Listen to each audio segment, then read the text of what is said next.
Hey everybody, it's Aaron, the handy outdoor nerd here. Alright, today we're going to be diving into Fusion 360. We are going to be making this little fella. This guy right here goes to my kayak. This is one that I created in Fusion. I broke the actual mount the other day accidentally, so I figured why not 3D print me a new one.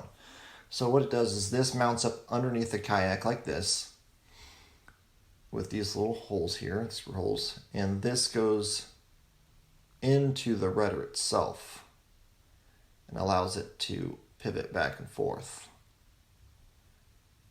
Because without this, it's just going to flop around. It doesn't do you much good. This is my original one that came with it, and as you can see, it's no longer viable. So we will jump on in and replace it. All right, let's do this. Okay, everybody, here we go. All right, so we've launched Fusion 360, and first thing we're going to do is create a sketch. So we're going to pick the plane that we want it on, and then we're going to hit Control S for save, and then we're going to name our file that we're saving. All right, next thing, in sketch, we're going to go to slot. We're going to go center to center slot. Move this up just a tad bit. I'm going to select right here. I'm going to go out 90 degrees, well, 0 degrees. And I'm going to type in 80. Move to my mouse. 80. And now we're going to want to scale it up here like that. Hit 22. Hit enter. Now we're going to hit line, because what it's doing is point to point here in the center is 80, not what I need. So I'm going to do a line at 0 degrees, and I'm going to hit 80 on that as well. Shows me where I need it. And then we're going to just go ahead and draw some lines right here.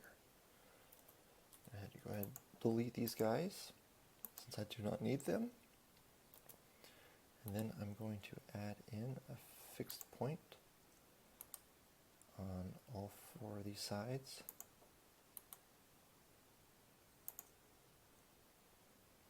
So it does not move on me. Alright, next thing we're going to do a circle. This one is going to be 5 millimeters. Just a little more, and let's toss in another circle about right there. Doesn't really matter, but let's keep it on that line. 5 millimeters. All right, we're going to go distance from this one to this one. It's going to be 20. And the distance from here to here is 15 millimeters. All right, so next thing we're going to do is hit exit.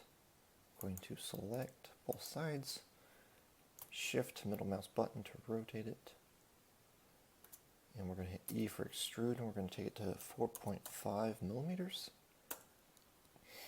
We're going to go back to the top of this and hit circle again. We're going to select right on top of this face and select right there. Scale it out 8.5 millimeters. We're going to do another circle. This one we're going to do 6.5.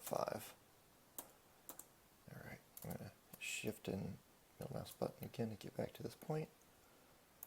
Select the smaller circle, and we're going to go to front view, and we're going to move that circle, and we want it to be 15.5 millimeters higher. Alright, so shift middle mouse button again. We're going to go to create. We're going to select loft. What the loft does is it actually takes 2 sketches and it makes one body from it.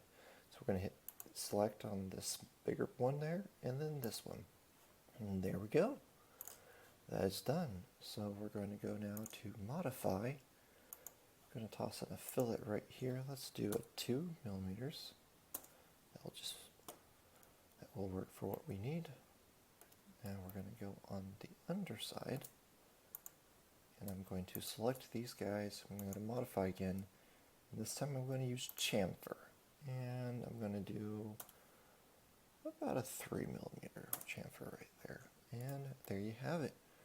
That is the part all done. All we got to do is export it. So let's go into make sure this is unmarked. We do not need to send it to anything.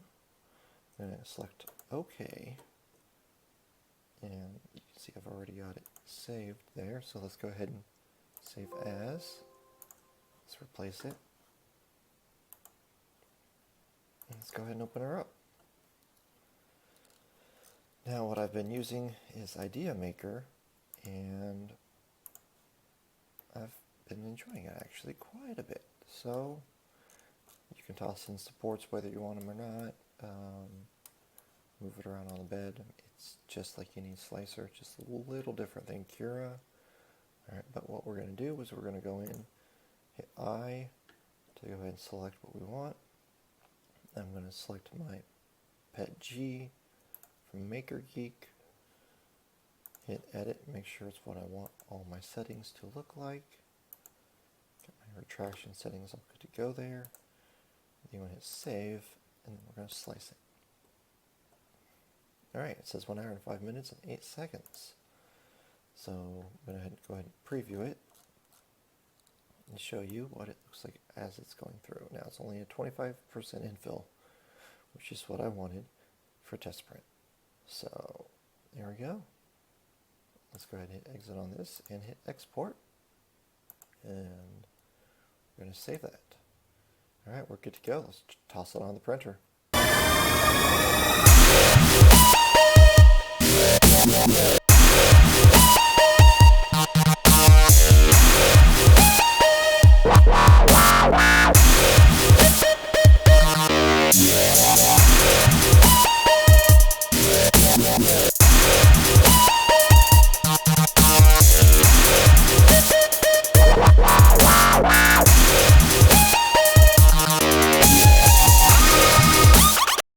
Alright, well that is it. I hope you enjoyed the video. Hit that subscribe button if you haven't already. And don't forget to ring that bell to be notified when a new video is uploaded. And if you like this video, give it a thumbs up. Helps me know that you're enjoying the content that I'm sticking out there. So, until next time, happy printing and take care.